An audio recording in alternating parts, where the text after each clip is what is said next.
This is AI.R. Artists in Residence Broadcasting, coming to you once a week from New York City. Here we are again, Emily. We really are. And we're going to talk about how well we get along.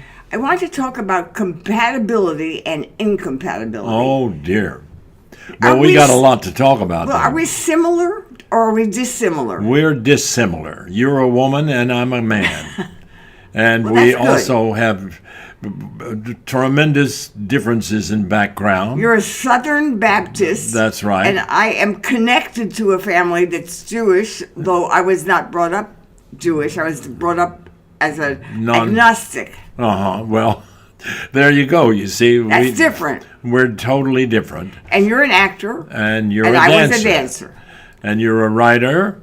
And I'm a muddler. No, you're a singer. I'm a singer. Show a little singer. La la la la la la la la la la la la la. Okay, so I'll do a little writing. Here's a little writing. Okay, but compatibility, I think, has to do more with what we feel about money, what we feel about family, what we feel about food, also sex. But we're not going to talk about sex. I'm absolutely abstaining from that discussion. Well. Okay. But talk about...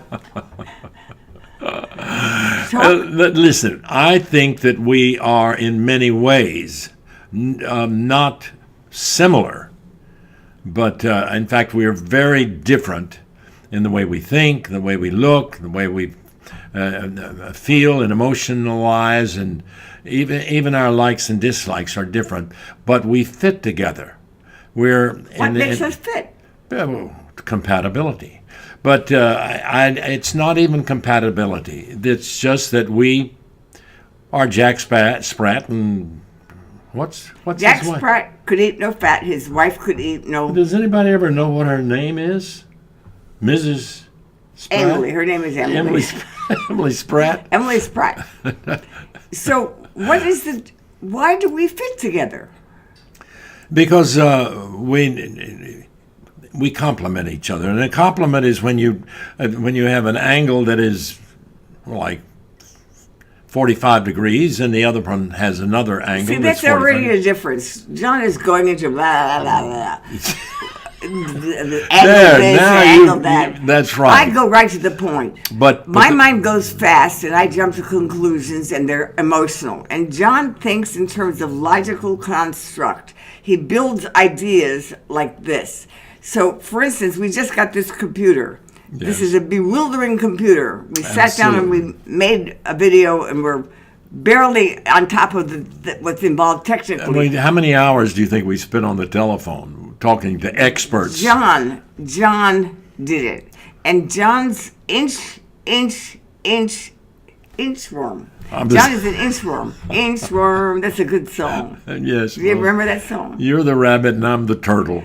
Okay, so his constructive way of thinking on logic, on numbers, on putting things together in a way that they work, like electricity, like wiring it. You wire things. Not I. I react. Yeah, well, don't you think that the combination kind of covers the ground? We get things done. Are we compatible? No. If we're not compatible, we've spent an awful lot of time trying to figure it out. Well, I just wanted to know because somebody wrote me an email. Yes. On Facebook and said, talk about 3 things that you and John have in common. And I thought, well, I don't want to talk about what we have in common. I want to talk about what isn't in common. Right. What conflicts. Okay. But we already figured it out. Listen. Backgrounds. You have your ideas and I have my ideas, and neither one of us would get along as well without each other as we would on our own. So we managed to do a better job because you think your way and I think my way, and we put them together and we get the job done. Hey, John, would you marry me? If you if it wouldn't be bigamy. would that be bigamy? Hold my hand. Okay, sweetheart. Ladies and gentlemen, I like this man. We are compatible. Yes, we are. We're compatible. So, is there anything about me that you dislike? No, well, I'm not going to publicize it, I can tell you that. Well, I'm not even going to tell you. Well, what's the point in telling you? First of all, I change it.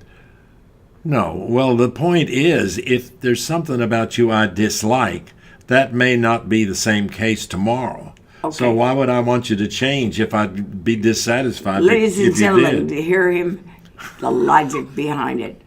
Okay, John Cullum, thank you for opening and closing this subject. Would you please say, ladies and gentlemen. You say tomato and I say tomato. We're going to see you for another blog next week. This is AI.R. See you next week.